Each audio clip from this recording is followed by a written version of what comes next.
Dorset Woodland Blades DJH Parang. I'm just making a batch at the moment, and I thought I'd go through some of the features for people that they may or may not realise are on here.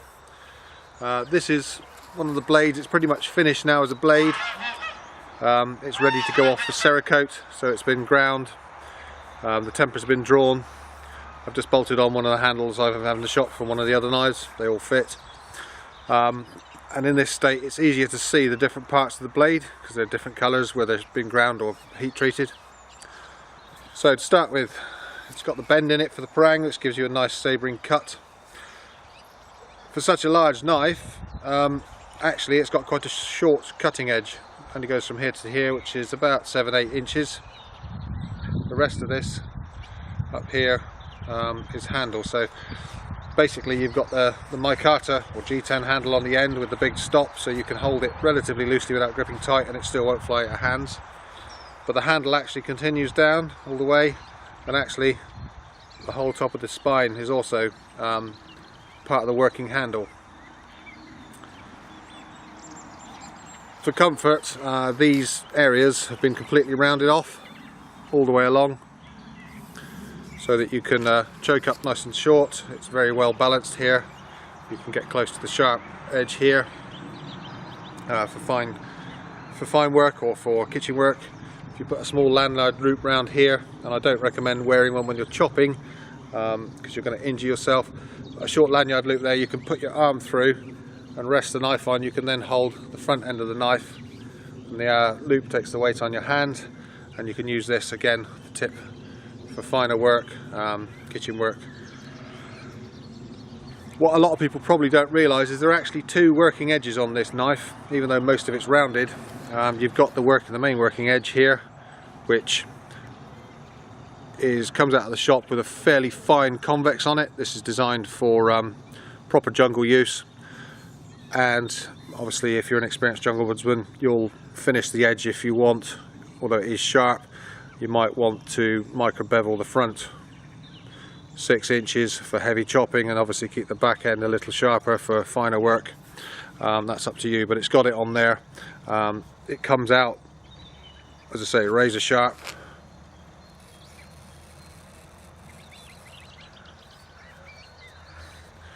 And then generally I get the Cerakote painted straight over the top.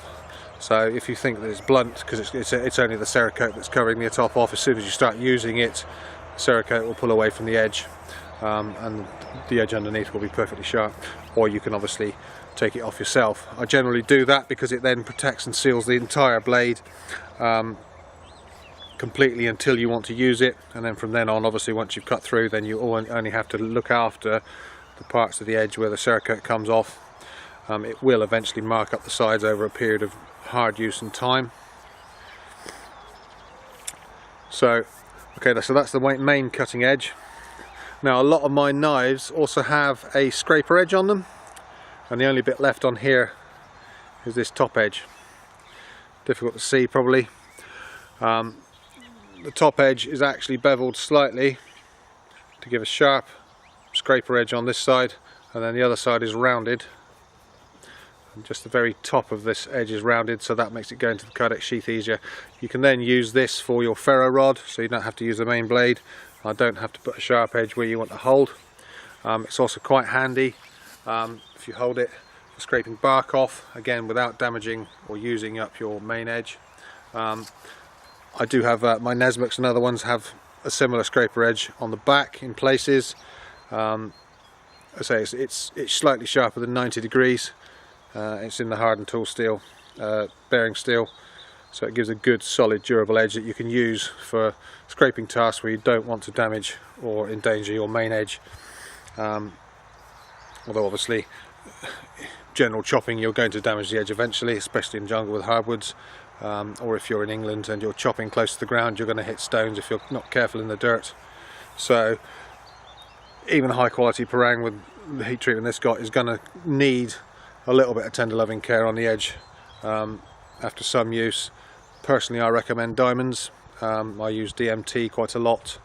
Shark Tinder is doing some very good double-sided, they're like metal rulers. fairly stiff, but they're very lightweight, thin, and they have a different grit on each side. They do 180 and 1000, which seems quite a big grit jump, but that's quite ideal for this size of blade, because the 180 will quickly take out any imperfections you've got, and then 1000 will just hone the edge back on, and keep it in tip-top condition. It's about 6 inches long, and is an ideal companion for a parang. They do other combinations depending on your preference, with 400, 600, etc. But that one's particularly good for this.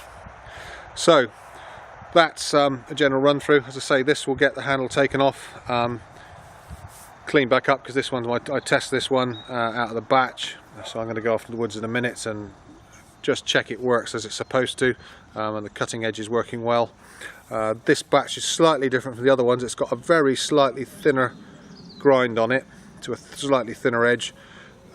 This was requested by Canadian military jungle troops, because they've got some on test with them at the moment, and they wanted it a little bit slicier, so all I've basically done is thin the grind down slightly, not a lot, so you know, it will slice quicker, it will bite deeper, makes it very slightly lighter, but not a lot. So I've tried that on these ones. It does work, it doesn't compromise the edge at all, so I'm going to run with that from now on. With Canadian, you can't really argue with military troops whose job is to go into the jungle when they say that this is a better job, so that's what we're going to run with now. Okay, so I'll just go off, try out a bit of hazel. Hazel's not really much of a test for this sort of thing, but it's plentiful around here. Copper sin snedding is a useful bushcrafting resource in pole form.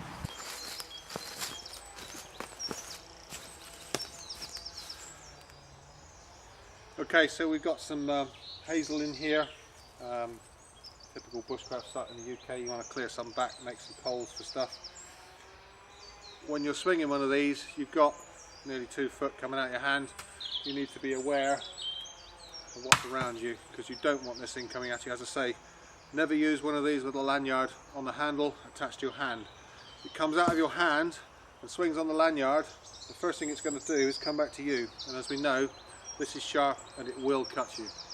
So it's better if you hit it, it drops or flies off away from you, which means that you want to make sure that there's nobody around you, just in case that happens. Say a lanyard on your wrist will save somebody next to you, but it won't save you. So use these safely, and think about what you're doing. Again, same as an axe, if you chop through, you can go into your leg. So be aware of your other hand. You might want to balance with it, but make sure it's not in the way. And if you're chopping close, make sure you don't get your hand between it, because it will not stop. So simple snedding off. Not particularly difficult.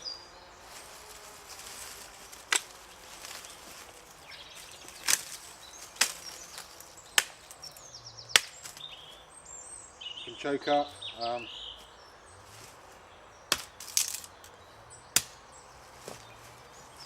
tent pegs, clearing an area, etc. Bigger trees,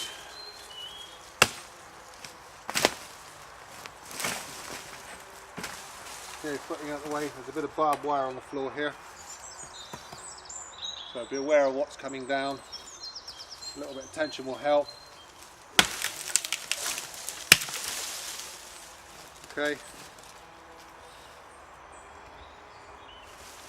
Got a bigger pole with a handy V in here. Again, get it in position where you can deal with it safely. Snedding is nice and easy with this, unlike an axe, because again, you've got a relatively wide cutting area. You can normally get several cuts by sliding it up the branches, as opposed to aiming at each particular.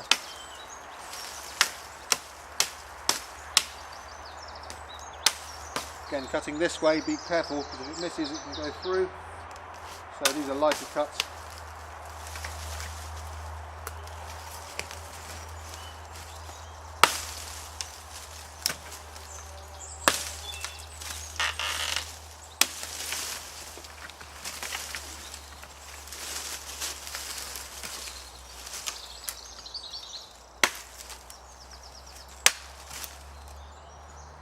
So, handy catapult stick for a shelter rest or a fire, start of a fire tripod, etc. And again, you may get some other useful bits out of here. There's a nice long straight piece. Classic for my kids for sausage on a stick over the fire, or say small tent pegs. And again, once you finish the area, obviously if you're clearing back to sleep in it, you'll make it up. But anything you're going to leave, try and tidy up at least. Okay, you may not be able to hide completely that you've taken something out, but at least make it look like you know what you're doing.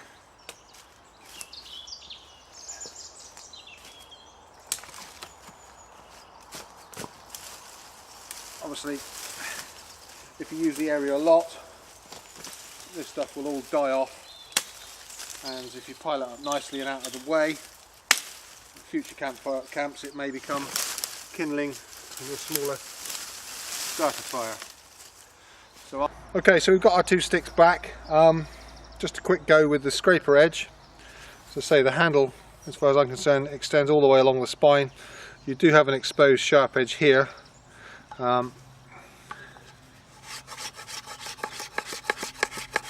So you do need to be aware of it.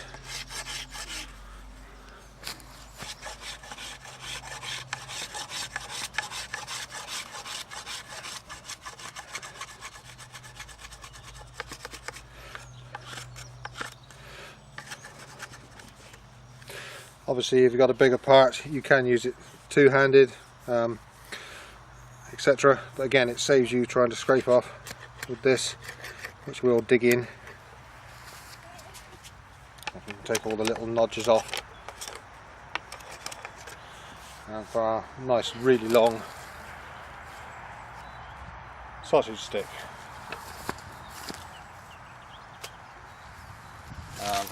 Same with this one. I think I'll use this as a tripod. It's got a nice notch to lean in. Again, you can sned off quite easily. On this side, I would probably put it on the floor if I wanted to scrape much off. Not that you can see that because they're a bit low. So yes, I think I won't chop the tops off on this yet. I generally try and leave the sticks I use as long as possible, unless I really do need to chop them down, because you never know. You might use them for something else different next time, where they being like slightly longer would be better, and it will save you cutting down another set of sticks if you're in the same area. This is my house, so I generally keep these sticks using for a few years until they get too brittle. I just about need another tripod for the fire, so that'll start that off. So there we go. Obviously no damage to the edge, it's not really done any work on that bit of hazel, still just as sharp as ever was. Scraper edge. I'm happy now that this profile works well, and these all 10 of these blanks will be off for Cerakote, and I'm ready for handling and kydexing up for whoever wants them.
Okay, lunchtime. Salad wrap basically. So some lettuce.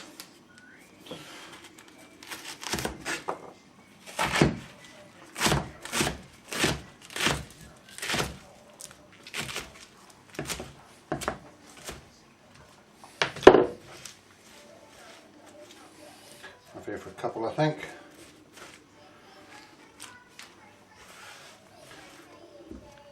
Peppers.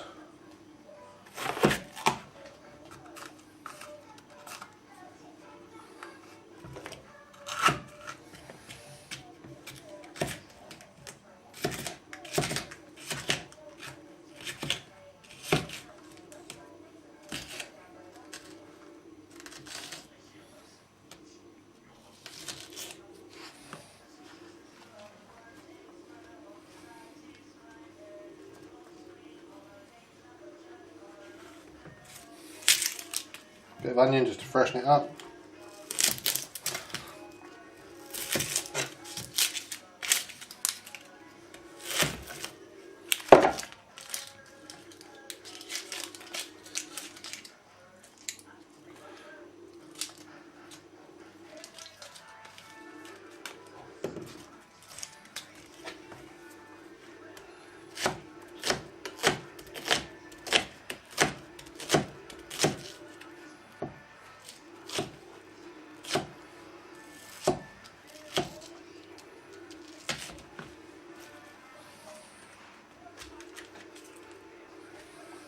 Bit of salad cream.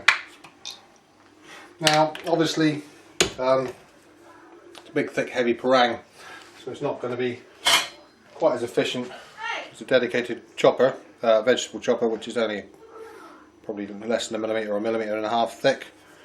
But it doesn't do too bad a job. Even with the Cerakote, which I've checked with Cerakote, although it's not a food, a general food item, it has been checked apparently by Cerakote against the American board, etc., and is rated for occasional food use, so it's not going to kill you. There's nothing wrong with the coating for using with food on an occasional basis, so backpacking, camping. So I wouldn't put it on a kitchen knife that you're going to use every day, but for, say, general use, camp use, this makes a fairly good chopper. As I say, if you pair this up with a smaller pointy sharp knife, like a, you know, almost a scalpel type blade, to do all the really fine stuff that this can't really do or struggles with, you have a fairly solid pair of tools that will cover you for pretty much anything you want to cut or use. I used a cookery similar size to this and a locking Swiss Army knife for 20 odd years before Bushcraft told me I was doing it wrong, and what you needed was a 4-inch bladed knife with a Scandi grind, a small hand axe and a folding saw. But I say I didn't know any better, but I always do go back to a large camp style blade and a smaller utility knife for the smaller jobs. Personally, that's what I favour over the one knife does all.